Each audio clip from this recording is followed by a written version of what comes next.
లకు సంబంధించి త్వరితగతిన విచారణ చేయండి. ప్రత్యేక కోర్టుల ద్వారా, ఫాస్ట్ ట్రాక్ కోర్టుల ద్వారా విచారణ పూర్తవ్వాలని గతంలో కూడా ఆదేశాలు ఇచ్చింది. అయినప్పటికీ ఎక్కడా కూడా ఆ ఆదేశాలు అమలు కావడం లేదు. ఇంకా జాప్యం జరుగుతూనే ఉంది ఆ విచారణకు సంబంధించి. ఈ నేపథ్యంలో మరొకసారి కింది కోర్టులను ఆదేశించింది, ప్రత్యేక కోర్టులను ఎట్టి పరిస్థితుల్లో వాయిదాల మీద వాయిదాలు చేసుకుంటూ వెళ్ళొద్దు, ఈ పరిస్థితి కరెక్ట్ కాదు, త్వరితగతిన విచారణ పూర్తి చేయండి, జాప్యం జరగొద్దంటూ ఒకవైపున సుప్రీంకోర్టు గతంలో చెప్పింది, ఇప్పటికీ అదే విషయాన్ని చెప్తా ఉన్నారు.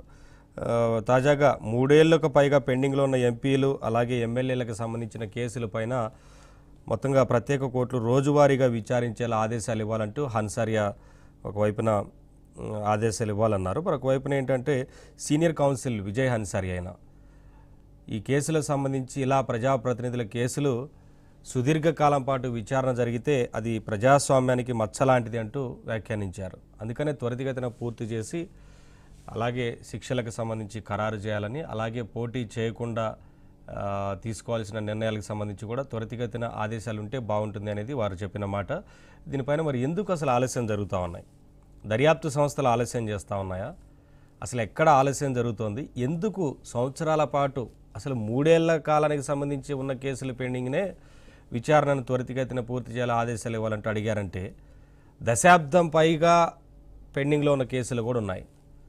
ఫర్ ఎగ్జాంపుల్ ఇప్పుడు ఆంధ్రప్రదేశ్ మాజీ ముఖ్యమంత్రి ప్రస్తుత వైసీపీ ఎమ్మెల్యే జగన్మోహన్ రెడ్డి వారి కేసులు అయితే 12 ఏళ్ళుగా అంతే పెండింగ్లో ఉన్నాయి.